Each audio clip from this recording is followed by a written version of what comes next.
que estén aquí con nosotros en esta noche. Eh, Vamos a hablar de un tema que pues, nos demuestra lo linda que es la vida, así de sencillo. La adaptación neonatal es definitivamente algo impresionante.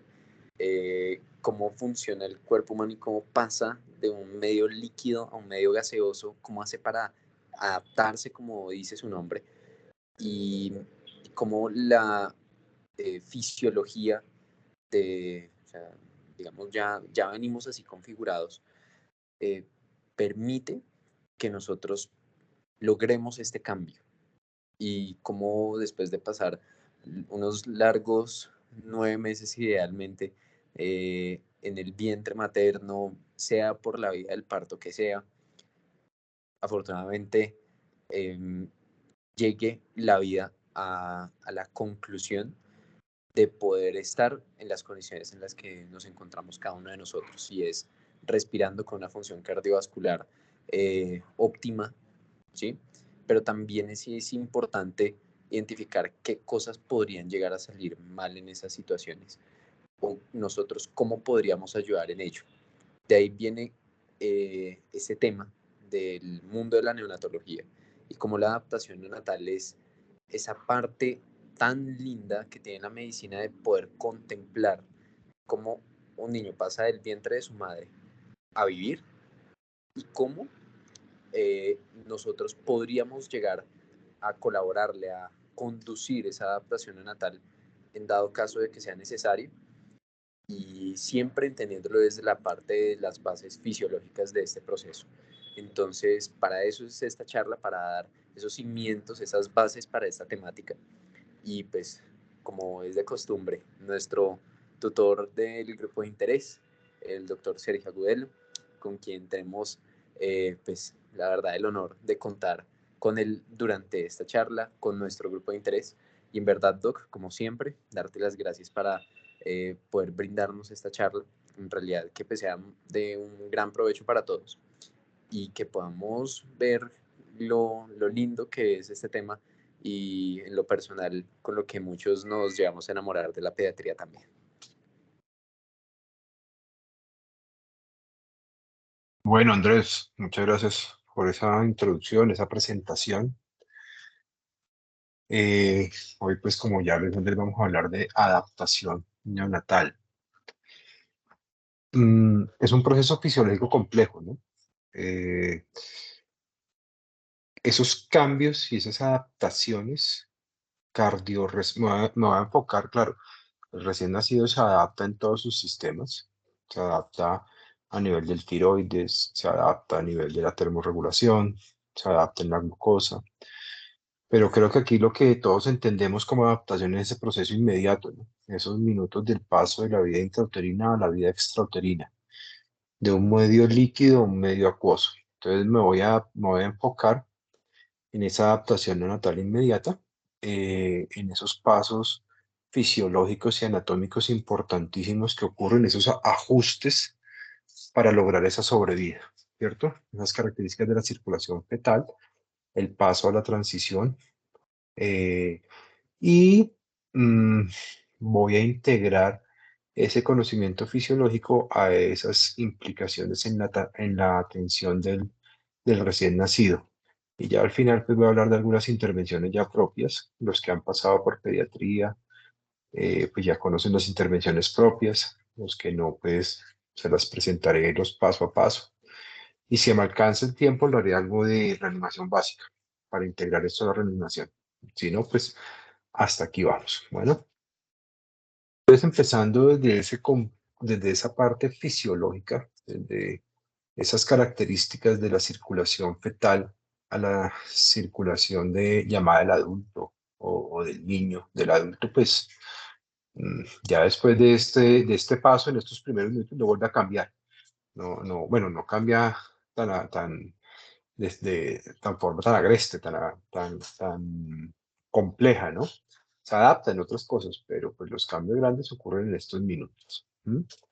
Entonces, ¿cómo en la circulación del feto se llama una circulación en paralelo, ¿cierto? existen algunos canales o algunos canales anatómicos que permiten esta circulación en paralelo. Está el ductus venoso, ¿cierto? Que deriva la sangre de la placenta a la cava inferior para que llegue directamente al corazón derecho, ¿cierto? Además, hay un foramen oval, es el otro canal anatómico importante que nos encontramos en el feto, que permite el paso del corazón, de la sangre del corazón derecho al corazón izquierdo, ¿cierto? Y encontramos el conducto arterioso, que permite el paso de esa sangre de la arteria pulmonar a la aorta, la mezcla acá para la perfusión de la parte inferior del cuerpo, ¿cierto? Y hay otras características también, ya las vamos a ver un poquito más en detalle. Aparte de estas características anatómicas, hay otras características fisiológicas como un pulmón eh, un alveolo distendido lleno de líquido alveolar y unas resistencias en el lado izquierdo bajas, ¿cierto? En la placenta, del lado izquierdo unas resistencias vasculares bajas y del lado derecho unas resistencias vasculares altas, una vasoconstricción de los vasos pulmonares, valga la pena la redundancia. Aquí nuevamente, más o menos, ¿qué pasa en la vida fetal?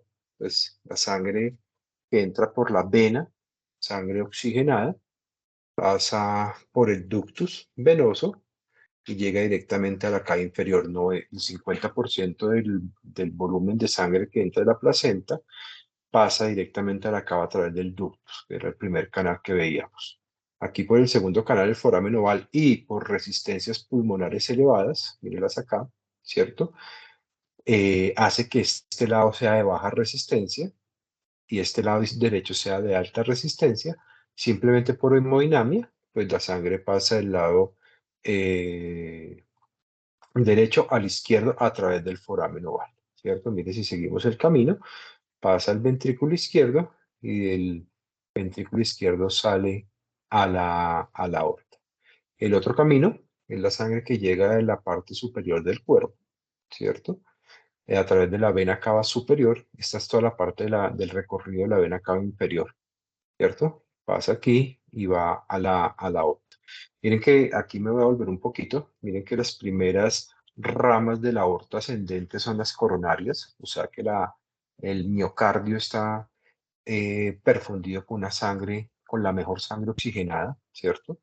Y además las ramas aquí del callado, el tronco brachiocefálico, la subclavia y la carótida, ¿cierto? Carótida y subclavia hacen que la mitad superior del cuerpo tenga una buena oxigenación, especialmente pues toda la parte del sistema nervioso central, ¿cierto? Y por este lado, la sangre que viene en la parte superior del cuerpo a través de la vena cava superior llega al ventrículo derecho directamente. Este sale a las arterias pulmonares, mírenlas acá, pero aquí básicamente se encuentran con resistencias pulmonares elevadas, ¿cierto? Estas resistencias pulmonares elevadas hacen que la sangre aquí en la vida fetal se derive por el otro canal importante que es el ductus. Miren. Entonces hay una derivación de la arteria a la aorta y aquí hay mezcla, que era lo que veíamos aquí. Mire cómo se mezcla la sangre que venía de este lado, la que venía de la cava, perdón, de la umbilical, de la placenta, con la que ahora viene por el otro lado. Por eso se llama una circulación en paralelo, ¿no? Miren que los dos ventrículos, tanto el ventrículo izquierdo como el ventrículo derecho, ambos en paralelo, están dando el gasto cardíaco del feto.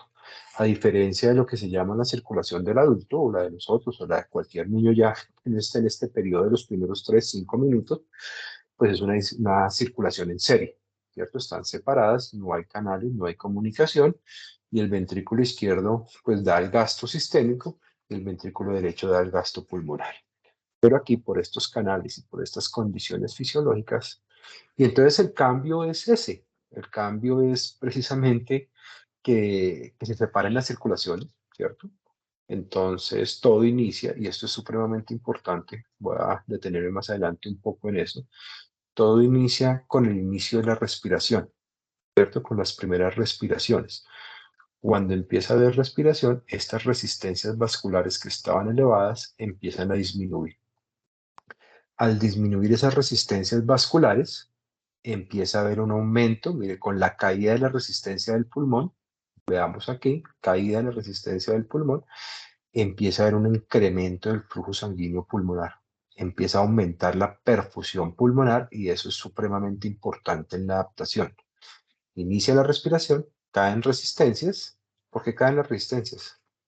Inicialmente por pues, mecanismos fisiológicos y mecánicos, por la distensión de ese tejido pulmonar inflándose, hace que haya una distensión mecánica de las arterias pulmonares, de los vasos pulmonares, lo que hace que aumente. Pero también con ese inicio de la respiración, ya lo vamos a tocar un poquito más en detalle porque me parece supremamente importante, empieza a establecerse la capacidad funcional residual que antes no había y aumenta la presión alveolar de oxígeno. Ese aumento de la presión alveolar de oxígeno, esa distensión mecánica, todos estos mecanismos hacen que esta resistencia empiece a caer.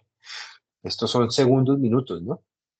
Y luego empieza a aumentar el pulmón, el flujo pulmonar. Mire que aquí no había flujo pulmonar, ¿cierto? Había un bajo flujo por las resistencias elevadas y eso es un cambio fundamental. Tenemos que empezar a perfundir un pulmón que no está perfundido, ¿cierto? Esa perfusión y ese aumento del flujo sanguíneo pulmonar aumenta el retorno al lado izquierdo del corazón. Antes la precarga, miren que en el peto, la precarga del lado izquierdo dependía de la vena, exclusivamente de lo que les llegaba de la vena umbilical por este camino. Mirenlo por acá, ¿cierto? Acá está el ventrículo izquierdo. Fisiológico, pero pues lo entendemos disminuido entre comillas. Esto es fisiológico en el peto. ¿Mm? Aquí, la precarga del ventrículo izquierdo, toda la precarga del gasto cardíaco sistémico final, va a depender de la perfusión pulmonar. Por eso es tan importante que inicie la respiración, que bajen las resistencias y que perfunda el pulmón, porque todo esto empieza a llegar oxigenado a la aurícula izquierda, al ventrículo izquierdo, y empieza a mejorar todo el gasto cardíaco sistémico. Mírenlo acá. Y con esto, pues empiezan a cambiarse los canales, se cierra el foramen oval, se cierra el ductus venoso, y ya más adelante, dependiendo de la altura, se ocurre el cierre fisiológico del ductus y luego el cierre anatómico definitivo hacia los 3 meses, ¿cierto? En los primeros días, si estamos trabajando en Santa Marta, en Cartagena, será más rápido porque el cierre del ductus depende de la concentración de oxígeno. Bueno, otra característica importante de la fisiología en la adaptación es este cambio de un alveolo lleno de líquido alveolar fetal, ¿cierto? Entonces, en la vida fetal el alveolo se mantiene distendido por el líquido. El pulmón en la vida fetal no es un órgano de intercambio de gas, es un órgano secretor de líquido y es importante que lo haga porque mantiene distendido el alveolo, ¿cierto? Ese líquido se mantiene distendido y es muy importante para el crecimiento del pulmón, ¿sí? Entonces miremos aquí en la vida fetal, miren cómo este alveolo está lleno de líquido. ¿Y por qué está lleno de líquido? Pues porque hay unos canales de cloro y hay unos canales de agua y de sodio que hacen que se secrete cloro el espacio alveolar, el epitelio pulmonar fetal secrete cloro y pues el cloro lleva agua y mantiene este alveolo distendido a punta de líquido y es supremamente importante para el crecimiento. Por tanto, aquí ya entendemos que fisiológicamente necesitamos tener el alveolo distendido y de aire, ¿no? Lleno de aire. Mire lo que debe ocurrir en la transición neonatal. Entonces, bueno, cuando se acerca el término y durante el trabajo de parto, se empiezan a secretar, pareciera que el trabajo de parto, las contracciones, la adrenalina, glucocorticoides, hormonas del crecimiento, todas estas hormonas del estrés cercanas al nacimiento, semana 35-36, lo que hacen es inhibir estos de cloro y activarlos en ACA, ¿cierto? Y las acuaporinas, míralas acá. ¿Mm? Y esto hace entonces que ya deje de ser un epitelio secretor para cambiar a un epitelio para absorber, ¿cierto? Entonces empieza a entrar cloro, empieza a entrar sodio, el agua, el líquido, sigue el sodio y el agua y empieza a reabsorberse, ¿cierto? Luego, con el nacimiento, con las contracciones, perdón, con las contracciones durante el trabajo de parto, esa presión que ocurre, primero en la posición fetal, ¿no? En una posición fetal, y segundo, esa contracción que ocurre en la pared uterina aquí, hace que haya una compresión. Esa presión que se genera en la pared uterina se transmite a la pared del tórax y del tórax al alveolo y hace que aumente la presión intraalveolar acá. Que esta presión intraalveolar supere la transtraqueal. Entonces, durante el trabajo de parto se libera o se bota otra parte del líquido alveolar. ¿Mm? La otra es cuando pasa por el canal del parto. Ahora aquí cuando nace, pues acá hay como un squish, ¿cierto? Una compresión del tórax y saca la otra. Y supremamente importante es durante el, bueno, sí, aquí, bueno, ya les explico esto, pero aquí para que entendamos el camino. Y aquí supremamente importante cuando de la cabecita del niño empieza a nacer, ¿cierto? Nace y él hace sus primeras respiraciones, entra aire y ese aire va a sacar una gran cantidad de agua residual que queda aquí. Al sacar el agua, entra aire y estamos casi nada más sino estableciendo la capacidad funcional residual, ¿cierto? Que antes no había, aquí empieza a haber capacidad funcional residual. Bueno, eso es un cambio importantísimo, esas primeras 3 a 5 respiraciones, cuando ustedes ven la cabeza del niño que empieza a hacer o a llorar, él lo que está haciendo es meter aire y manteniendo este alveolo reclutado, distendido y estableciendo la capacidad funcional residual. Entonces, miren aquí, estos estudios son muy bonitos, estos estudios de investigación. Miren como aquí no ha habido aireación al nacimiento, es un pulmón que no está aireado y aquí ya está aireado con las primeras respiraciones. Miren el tiempo del nacimiento, el tiempo de la adaptación, como el volumen pulmonar, la perfusión pulmonar y el volumen tidal con las respiraciones espontáneas. Entonces miren que aquí no hay respiración apenas nace, no hay volumen tidal, no hay cambio de volumen tidal, no hay inspiración ni expiración. Con el nacimiento y en los siguientes segundos, con esas primeras respiraciones, empieza a entrar y a haber intercambio, volumen tidal, y se empieza a establecer la capacidad funcional residual. Y miren cómo estas radiografías, esto es cinematografía, ¿cierto? Las que usan los ortopedistas para cuadrarlas, se me fue el nombre, lo van haciendo durante dinámicas, van tomando las fotos dinámicamente durante la adaptación. Y miren cómo no está aireado, cómo con las primeras respiraciones empieza a airearse ese pulmón, ¿cierto? Cómo empieza a haber cambio en el volumen tidal, cómo se establece la capacidad funcional residual. Mírenla aquí, ¿cierto? Aquí no había, aquí ya hay, es esto, ¿cierto? Aquí no hay capacidad funcional residual y aquí ya está establecida y acá empieza a haber intercambio gaseoso, que es esto. Y más importante, todo esto mire con lo que se relaciona, con el aumento y con la perfusión pulmonar, que es supremamente importante. Entonces, inicio de respiraciones, disminución de resistencias, eliminación del líquido alveolar y aumento de la perfusión pulmonar, que eso es lo que es más importante de todo esto, ¿cierto? Entonces aquí también estos estudios son también para mostrar lo mismo. Miren cómo cuando hay un nacimiento, si yo corto el cordón umbilical antes de que inicie la ventilación, miren cómo ese pulmón no queda mal perfundido. Al quedar mal perfundido, ustedes ya entienden que si no hay perfusión pulmonar, no hay retorno al corazón izquierdo. Y si no hay retorno al corazón izquierdo, pues no estoy mejorando la precarga del lado izquierdo, entonces no va a mejorar el gasto cardíaco sistémico, la perfusión sistémica. Entonces miren cómo cuando se inicia la ventilación, inmediatamente ocurren todos estos cambios que venía explicándoles aquí, ¿cierto? Cómo se asocia inmediatamente con un incremento en la perfusión pulmonar. Y esto es lo que debemos ir grabándonos para definir lo que vamos a hacer en la adaptación neonatal inmediata. Acompañar al niño, ¿cierto? Necesitamos saber lo que está pasando ahí y no venir a cortar el cordón umbilical antes de que inicie la respiración. Y empezar a tomar decisiones basadas en la fisiología y en lo que está pasando aquí. Miren cuando inicia la respiración, cómo empieza a mejorar esa perfusión pulmonar. Y eso se asocia con los cambios en el que uno puede detectar o ver en el cordón umbilical, ¿cierto? Entonces miren cómo la circulación en el cordón umbilical, en la vena y en la arteria, con el inicio de la respiración, va a empezar a disminuir el porcentaje de cambio en estos vasos. Entonces empezamos a ver que empieza a disminuir la pulsatividad de la arteria, empieza a haber una degurgitación de la vena, ya les voy a mostrar un poquito de eso, y eso se asocia con un aumento del flujo sanguíneo pulmonar. Miren acá, cuando inicia la ventilación, inmediatamente vamos a permitir que haya perfusión pulmonar. Y eso lo podemos ver fisiológicamente con los cambios que se pueden ver semiológicamente, observar con el cordón umbilical. Bueno,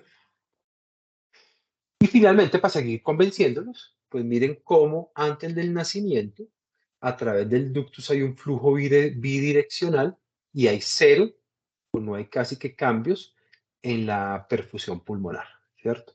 Con el nacimiento, cómo empieza a haber una perfusión pulmonar importante, todos estos son estudios fisiológicos, y cómo esa disminución en la resistencia vascular pulmonar hace que haya un cambio en el flujo del ductus. El ductus en la vida fetal tenía un flujo de, miren, la vida fetal, por las resistencias vasculares pulmonares, la circulación en el ductus va del lado derecho, de derecha a izquierda. Cuando nace y bajan las resistencias, el cambio en el flujo del ductus es de izquierda a derecha. Mírenlo aquí, ¿cierto? Miren el ductus, de derecha a izquierda, ¿cierto? Y eso también, aquí me está mostrando cómo ese cambio en el flujo del ductus aumenta la perfusión pulmonar también, pero eso es porque bajan las resistencias. ¿Por qué les muestro esto? Porque ahorita les voy a mostrar algunos signos y algunos signos clínicos y algunas monitorizaciones que les pueden servir a ustedes durante la adaptación para definir si esto se está llevando a cabo o no, gracias a unos estudios que hemos hecho en el grupo de investigación. Bueno, una de las cosas que más investigamos en el grupo de investigación es sobre adaptación y reanimación. Bueno, bueno, y finalmente, ¿qué depende esto se llama la transfusión placentaria. ¿Qué es la transfusión placentaria? La incorporación del volumen de la sangre de la placenta al bebé. El volumen sanguíneo placentario no es de la mamá. Esto es una unidad feto neonatal, placento fetal. Bueno, la placenta no es de la mamá, ¿ok? La placenta es del niño, del feto y del recién nacido. Y ese volumen sanguíneo que está en la placenta es porque se está oxigenando, porque el pulmón del feto no oxigena, se oxigena en la placenta. Y debemos permitir que haya esa incorporación. Es una mal llamada transfusión, pero creo que la entendemos bien como transfusión, ¿cierto? Porque pues pasa la sangre en la placenta al niño, pero es una incorporación de la sangre que está en la placenta al bebé y debe ocurrir en los primeros minutos. Y eso ocurre dependiendo del minuto y del pinzamiento. Miren cómo esa transfusión placentaria, ¿cierto? Se da con el tiempo. Si yo corto el cordón umbilical e inmediatamente nace, no va a haber transfusión placentaria. Si no hay transfusión placentaria, no hay aumento en la perfusión pulmonar, y si no hay aumento en la perfusión pulmonar, este niño va a quedar hemodinámicamente inestable. Entonces, eso es una intervención tan sencilla que hacemos al nacimiento, que ocurre en los primeros 3 o 4 minutos, que es súper compleja, pero que a veces no pensamos ni dimensionamos todo lo que está ocurriendo ahí. Y es nuestro deber pensarlo para primero proteger el cordón, proteger la respiración, y en caso de necesidad de reanimación, saber qué intervenciones y cómo estamos llevando a cabo esto. Esa transfusión placentaria, como venía diciéndoles, no es más que esa incorporación, ese paso de esa sangre que está en la placenta en el momento del nacimiento, que entre al niño y perfunda el pulmón. Esta sangre, perdón, voy a colocar esto.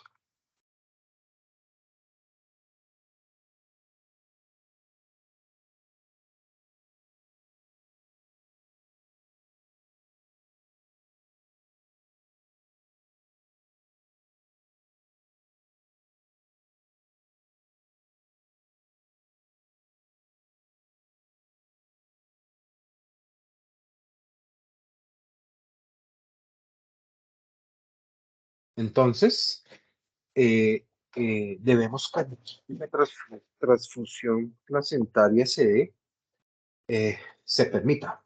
Bueno, la transfusión es la incorporación de este volumen de la placenta al niño y este volumen placentario por fisiología, si ya entendimos un poquito esta primera parte de la circulación, entendemos que este volumen de esta placenta es el volumen que va a ir a perfundir el pulmón. Y si perfunde el pulmón, es el volumen que va a mejorar la precarga izquierda. Y si mejora el llenado ventricular izquierdo, va a mejorar el gasto sistémico. Y si mejora el gasto cardíaco, mejora la perfusión sistémica. Entonces, esto es hemodinamia importante en la adaptación. Bueno, hay diferentes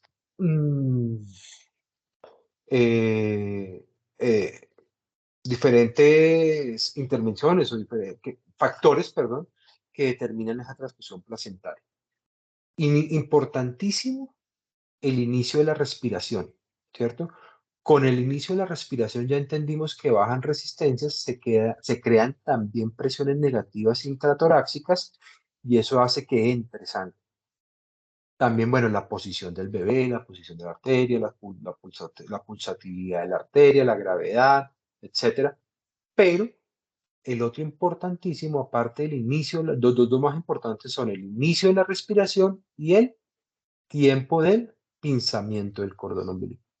Esos dos son los factores, creo yo, más importantes que me aseguran una adecuada transfusión placentaria. Si hay una adecuada transfusión placentaria, hay una adecuada adaptación hemodinámica, miren arterias pulmonares, venas pulmonares, y además, no me voy a enfocar en beneficios porque no es la charla del pinzamiento, pero además si yo permito una adecuada incorporación de este volumen al bebé, de esta sangre al bebé, aparte de la parte hemodinámica, voy a mejorar los depósitos de ferritina. Miren, se aumenta la ferritina, mírenlo acá, mejora el hierro corporal total y eso se asocia al neurodesarrollo porque ustedes ya saben que el hierro en los primeros 6 meses y en el primer año, esta aumenta el hierro corporal total en los primeros años de vida.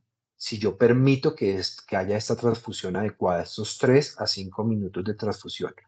Y ustedes ya saben que el hierro, un buen hierro en estos primeros meses, se asegura una buena mielinización y miren cómo impacta el neurodesarrollo, ¿cierto? Entonces miren todo lo que estamos haciendo en la adaptación, simplemente con pararse al lado del niño, observar y permitir que esto ocurra entendiendo fisiológicamente qué está pasando ahí. Si hay preguntas, me van diciendo. Yo estoy acá emocionado. Eso es uno de los temas que más me gusta a mí, la adaptación y la reanimación neonatal. Entonces, ¿cuáles son los puntos claves? Airear el pulmón, ¿cierto? ¿Cómo aireamos el pulmón? Pues que inicie la respiración. Por ejemplo, yo les enseño ¿cuál es la maniobra más importante en la reanimación del recién nacido en sala de parto? Pues si no inicia a respirar el recién nacido, pues necesitamos hacerlo por él. Entonces, por eso la maniobra más importante es la ventilación a presión positiva. ¿Mm? Que haya una adecuada transición circulatoria, o sea, y que haya un incremento de la perfusión. Estos dos, ¿cómo lo logramos? Con un aumento en el retorno del ventrículo izquierdo. Esto lo logramos con transfusión placentaria. ¿Y cómo logramos transfusión placentaria? Con pinzamiento y con inicio de respiración. ¿Vale? Estos cambios hemodinámicos, entonces, el objetivo del cambio hemodinámico en la adaptación, ya para ir cerrando esta parte, es que el pulmón reciba la carga del ventrículo derecho, o sea, que haya perfusión pulmonar, ¿cierto? Y que el pulmón sea el único que provee el retorno venoso, la precarga al ventrículo izquierdo, porque es que antes venía de la vena, ¿verdad? Y normalmente estamos separados de una circulación en serie, la del niño y la de nosotros, entonces debe ser todo el retorno del lado izquierdo, debe venir de las venas pulmonares, ¿cierto? El retorno venoso pulmonar. Bueno, esto es un poquito más de lo mismo. Las variables claves en el proceso fisiológico, entonces es una reabsorción, empieza con una reabsorción del líquido alveolar, que inicie la respiración, que disminuya las resistencias vasculares pulmonares, que aumente el flujo sanguíneo pulmonar y que mejore el ventrículo izquierdo, la precarga del ventrículo izquierdo. Con transfusión placentaria se logra todo esto.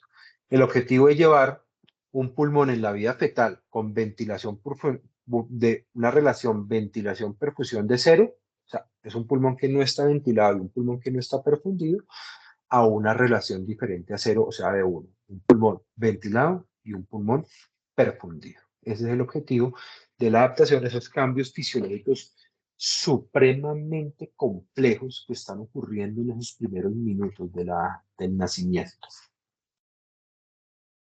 Voy a hablar un poquito, esa es la fisiología de lo que ocurre, esos cambios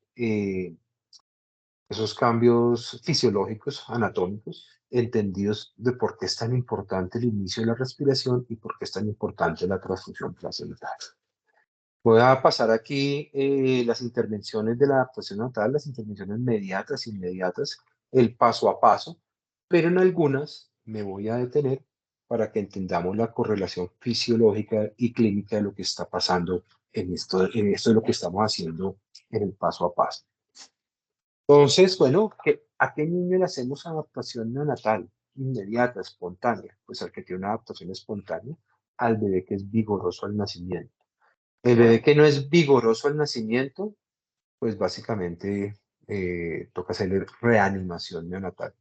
Entonces, ¿qué me define si me voy por el flujograma de la reanimación neonatal? Pues un bebé no vigoroso. Bebé vigoroso. ¿Qué es bebé vigoroso? Con buen llanto, con buen tono, buen esfuerzo respiratorio y frecuencia cardíaca mayor de 100. Me voy por el lado de los pasos de la adaptación neonatal y lo acompaño, lo permito, veo que la respiración vaya ocurriendo adecuadamente y tomo la decisión oportuna, adecuada del pinzamiento del cordón umbilical. Recuerden que todos los niños tienen, los recién nacidos tienen una limitación importante en la termorregulación, ¿cierto? Hay dos mecanismos fisiológicos por los cuales producimos calor. Un mecanismo metabólico, dependiendo de la grasa parda, y un mecanismo de contracción muscular, ¿sí? El escalofrío. El recién nacido tiene esos dos mecanismos limitados.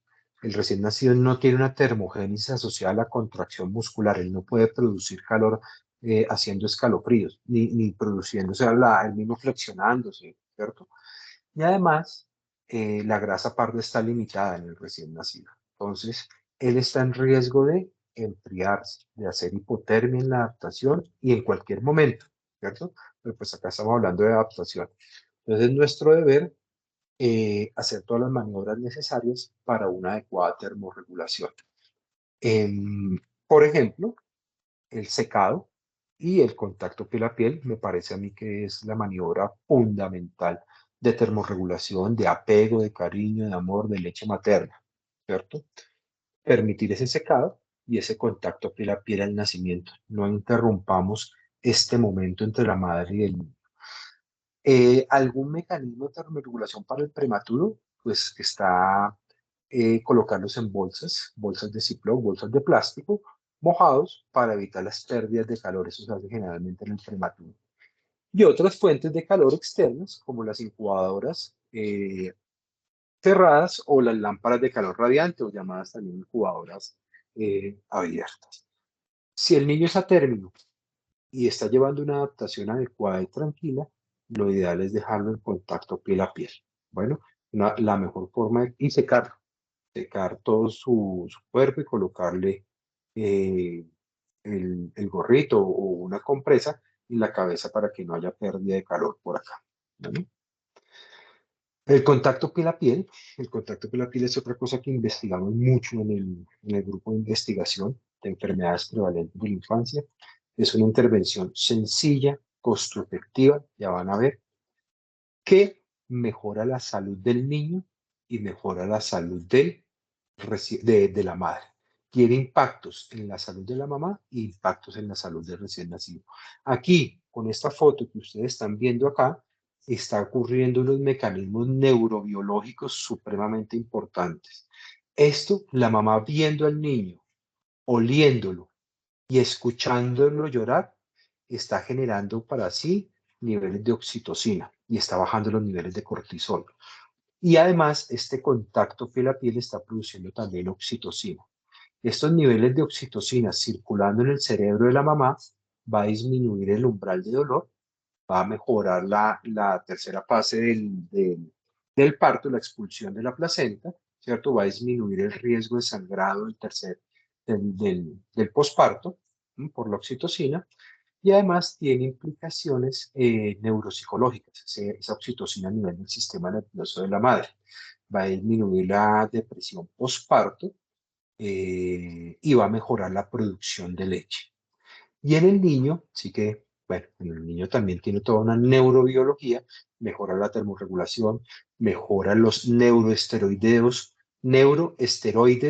cerebrales, este contacto, el olor de la mamá y el contacto piel a piel, la neurobiología, las fibras referentes, hacen que se haga un balance adecuado en neuroesteroides y esto hace un desarrollo cortical mucho más adecuado y eso claro, pues desarrollo cortical, este doctor de qué está hablando, pero estamos hablando de reacciones de apego, reacciones de ajuste y mejor reacciones a largo plazo, o sea, va a ser un niño que llora menos y cuando sea grande va a ser un niño que tiene mejor asertividad absolutamente en todo por toda esa estructuración neurológica que está ocurriendo acá. Y bueno, inmediatamente lo que más me gusta a mí es la termorregulación y esto es una estrategia definitivamente más que demostrada que mejora la lactancia materna exclusiva.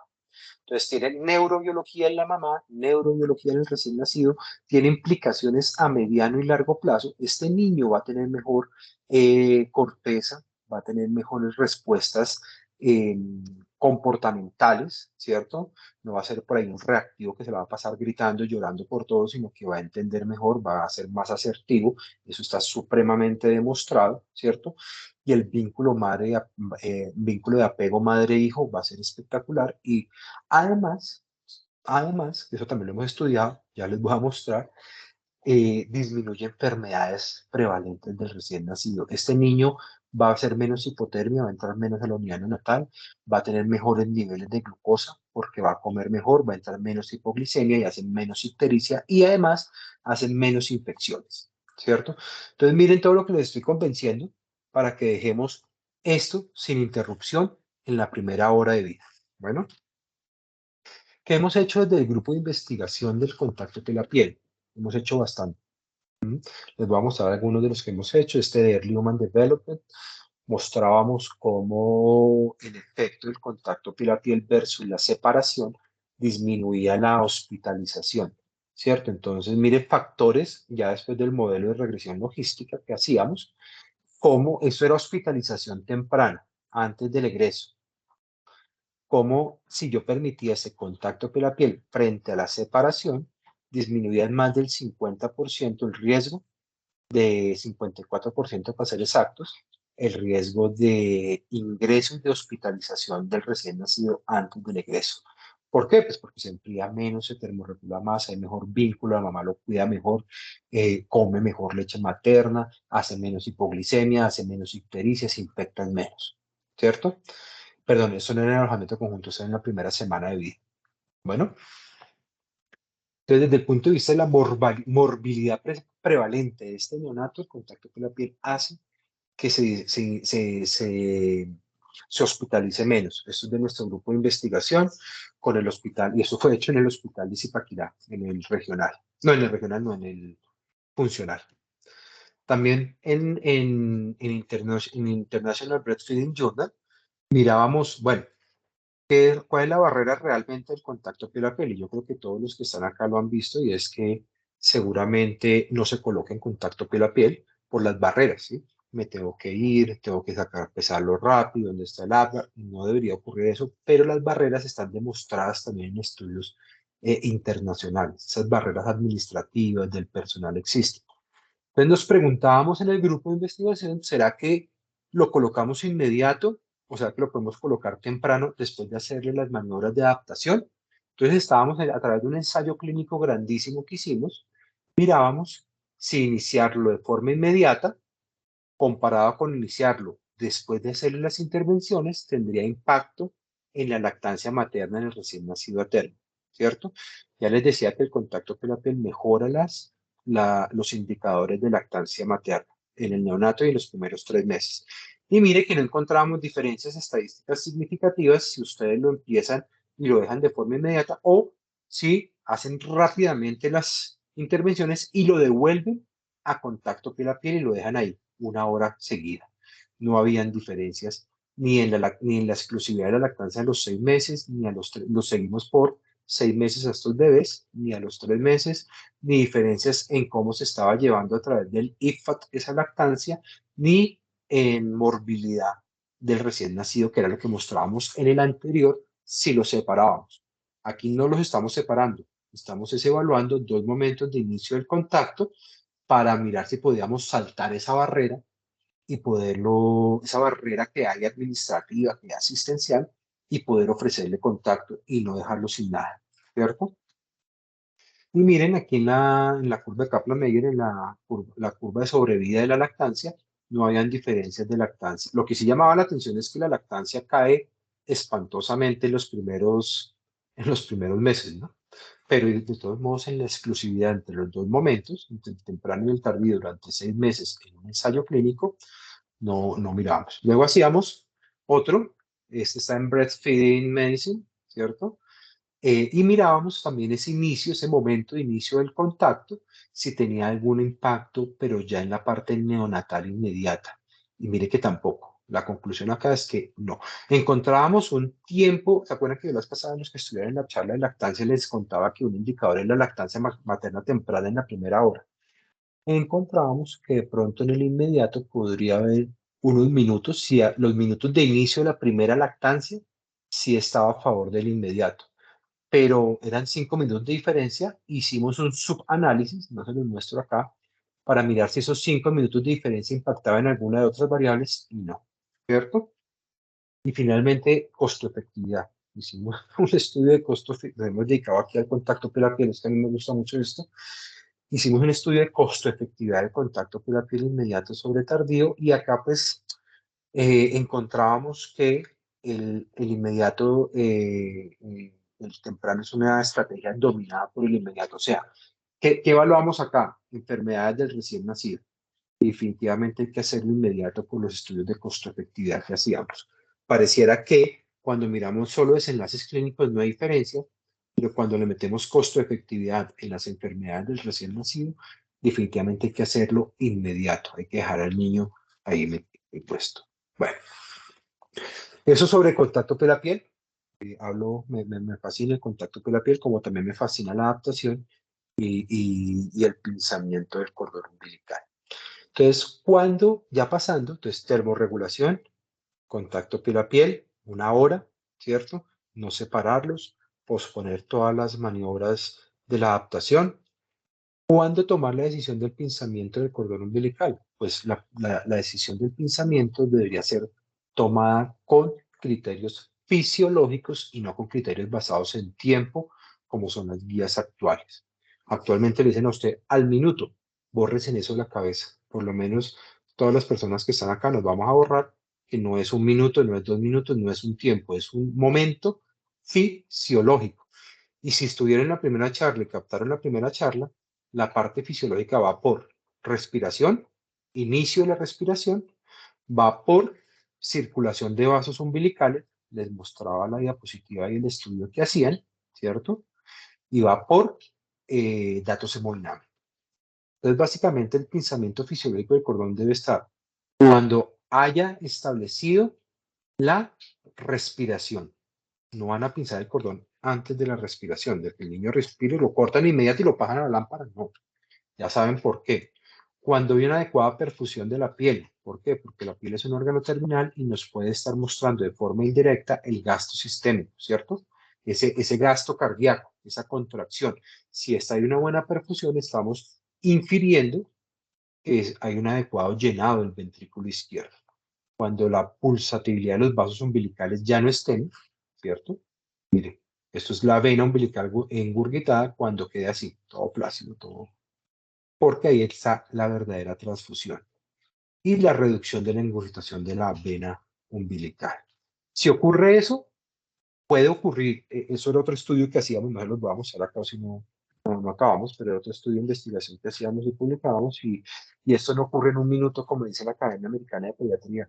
No, esto ocurre entre 3 a 5 minutos, ¿ok? Y esto no es un tiempo único, esto es individual para cada bebé. Lo que hay que estar es vigilando que esto se dé. Cuando eso se dé, ustedes le dicen al obstetra, o ustedes si son los obstetras, pinzan el cordón en ese momento. Y ya sabemos la importancia de todo esto a corto, a mediano y a largo plazo, neurodesarrollo.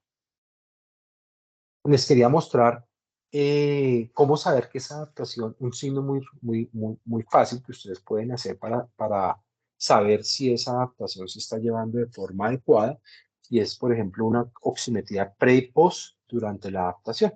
Esto es un estudio que yo también hice. Esos oxímetros los poníamos, son reales del estudio, y miren cómo a nivel pre y postductal, ¿cierto?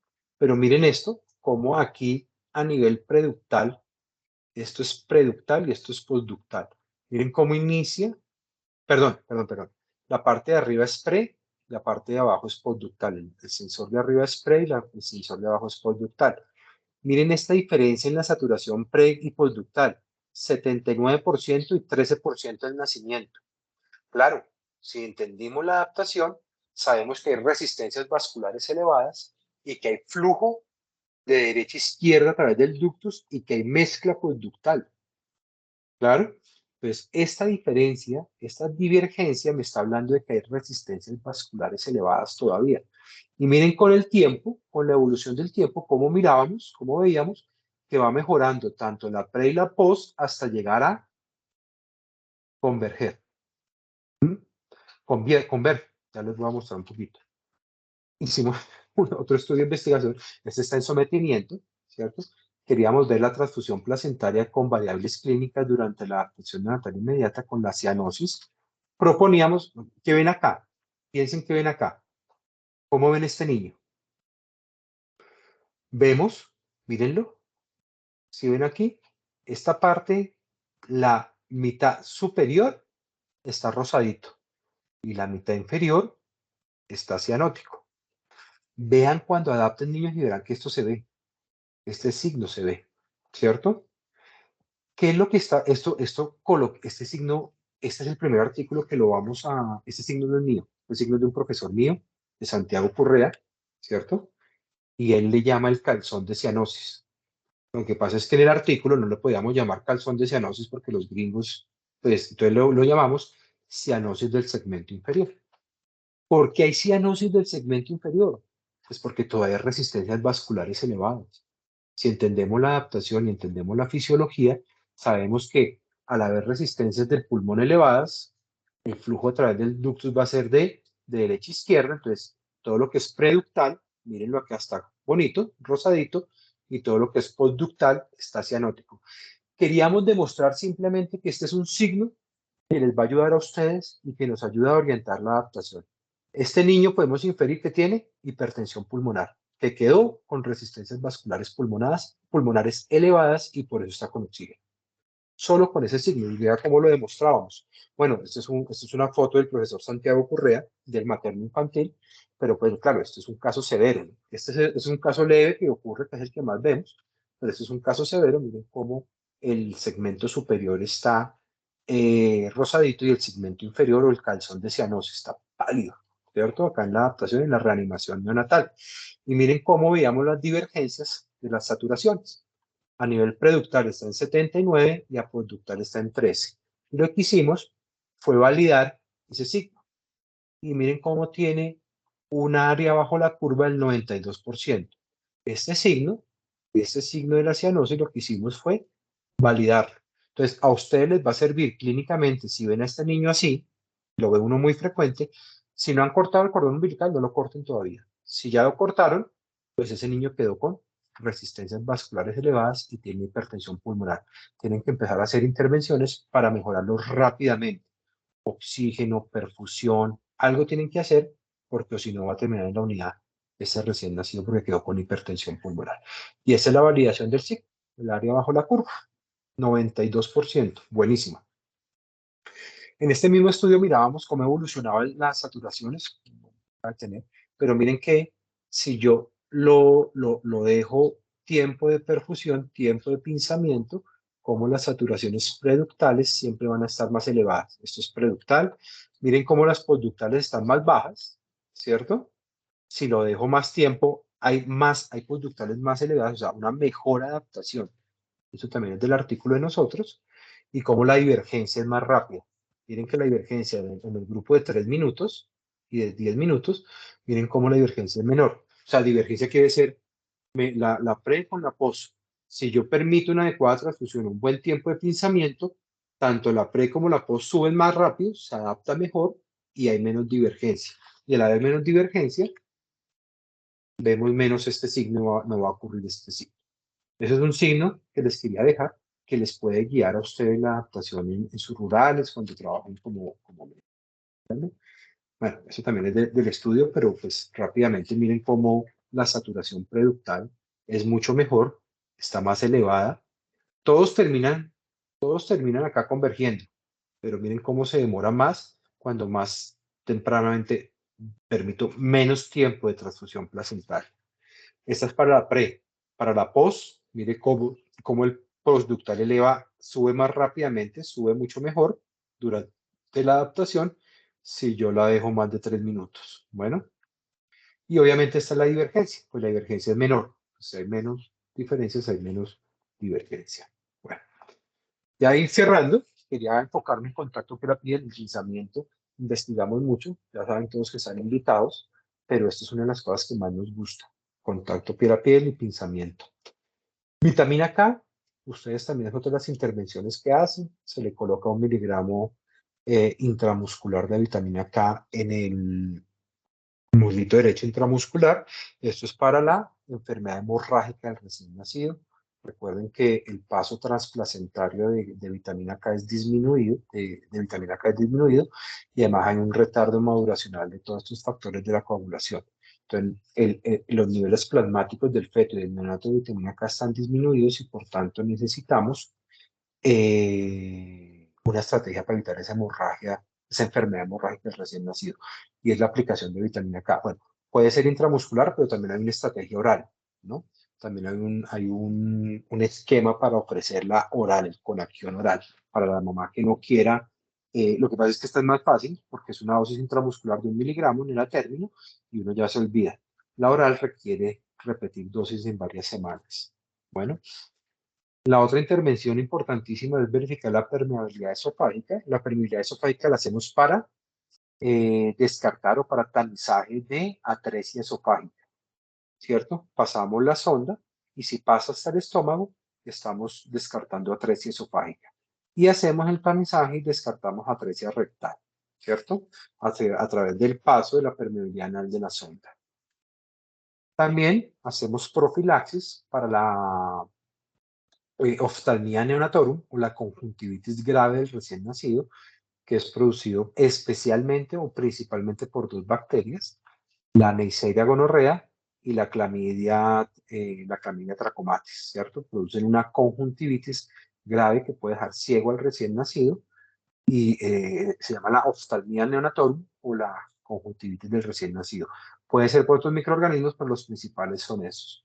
La profilaxis se hace con, lo ideal es con gotas oftálmicas de iodopovidona, son estas. Bueno, una gotica oftálmica de iodopovidona, entonces también todo esto que estamos mirando son las intervenciones inmediatas del recién nacido, lo que hacemos durante toda esa adaptación. Les estoy contándoles un poquito la integración clínica de por qué se hace, no simplemente ser técnicos y hacerlo, sino entender qué es lo que estamos haciendo con esas maniobras. Bueno, la toma de medidas antropométricas también hacen parte de la adaptación, ¿cierto? El peso, la talla, el perímetro cefálico. Identificar al recién nacido, nunca se les olvide, eso está dentro de las guías de adaptación y de atención del recién nacido. Se coloca su manilla, siempre en la mano, en el piecito, y con el nombre de la mamá, la fecha, hora, sexo del nacimiento, identificación de la mamá, siempre. Eso es lo que debe tener para Colombia, la identificación del recién nacido. Y la vacunación, ¿no? Entonces, lo ideal es vacunarlo en sala de partos, a veces apenas nace, pero en algunos hospitales los vacunan en alojamiento conjunto. Lo importante es que sean las primeras 12 horas, entre más temprano mejor, o sea, idealmente en sala de parto, en sala de adaptación o antes del egreso del hospital.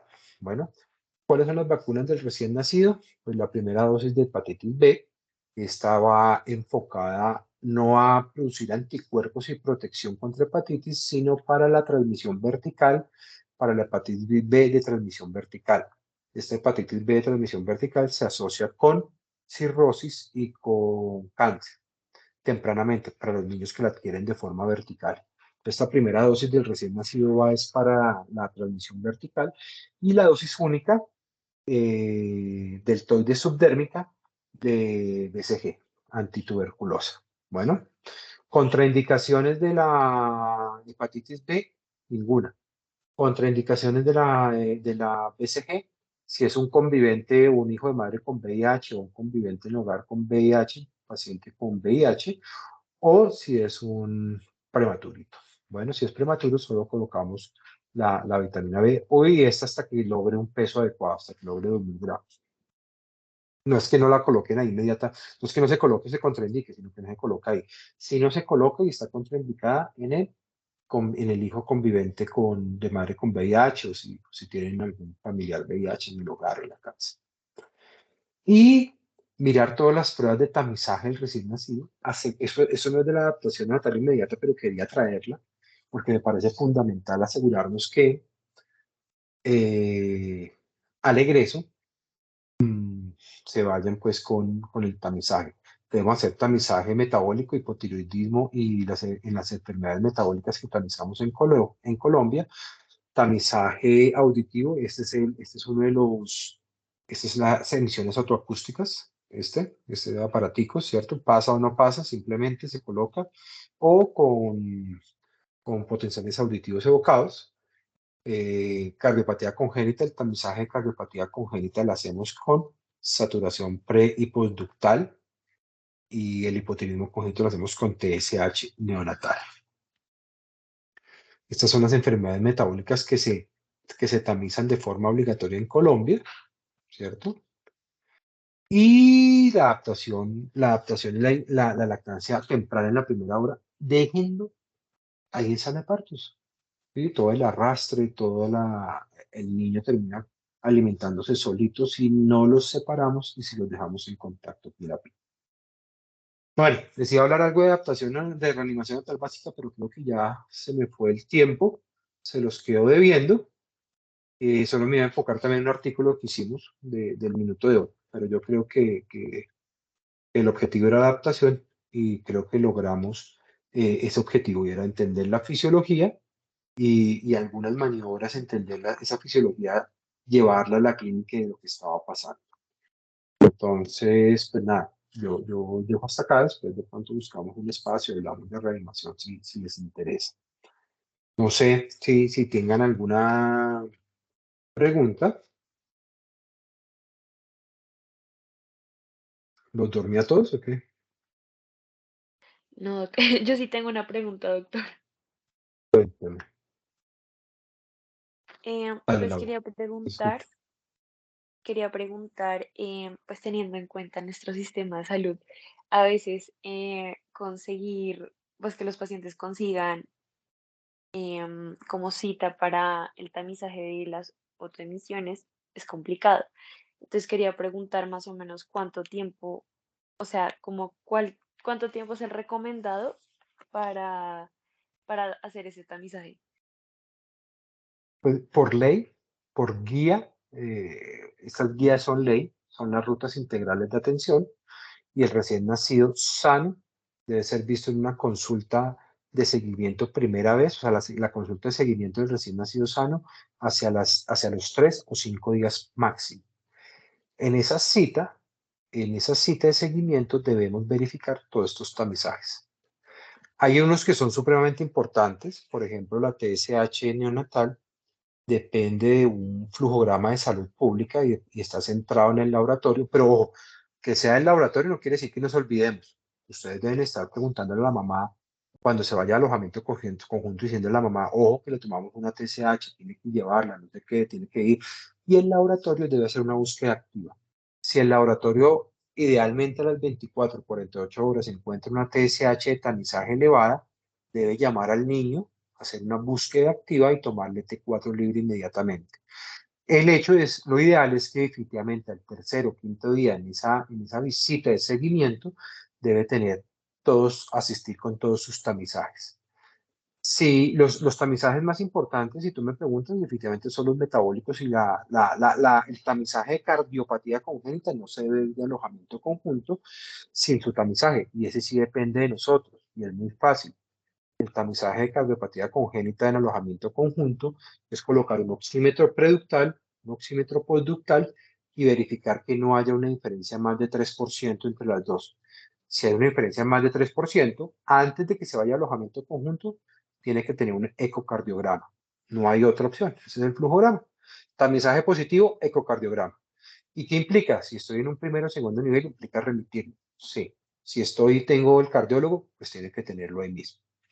Si me entiendes, Laura, entonces yo diría que los más importantes son los metabólicos, porque la cardiopatía congénita es la más importante, pero no se va a ir de alojamiento sin esa. Al tercer día o quinto día me tiene que llegar con el tamizaje de tiroides, y si no, yo llamo al laboratorio y me lo pido y que me llegue, que me lo den verbal, así sea, porque ellos lo tienen fijo, ¿cierto? Y los de metabólicos que no estamos pidiendo, desafortunadamente, pero por ley es obligatorio en Colombia hacerlos. Y obviamente los auditivos. El auditivo me da un poquito más de tiempo, porque si definitivamente tiene una hipoacusia neurosensorial, primero pues buscar la causa, un citomegalovirus o alguna causa congénita, y pues el tratamiento ya es con otorrino y definir el momento de implante coclear, ¿cierto? Esos serían los tamizajes que hacemos en Colombia y los tiempos. Si me preguntas, nosotros como médicos debemos hacer que esa cita del seguimiento del recién nacido sano se dé, que sea a los 3 y 5 días y no al tercer mes, ¿cierto? Que la EPS, además son indicadores de las EPS, ellos tienen que tener esos indicadores, se los vigilan mucho. Bueno, ¿vale, Laura? Sí, listo, Doc. No sé si alguien más tiene alguna otra pregunta ya para ir cerrando.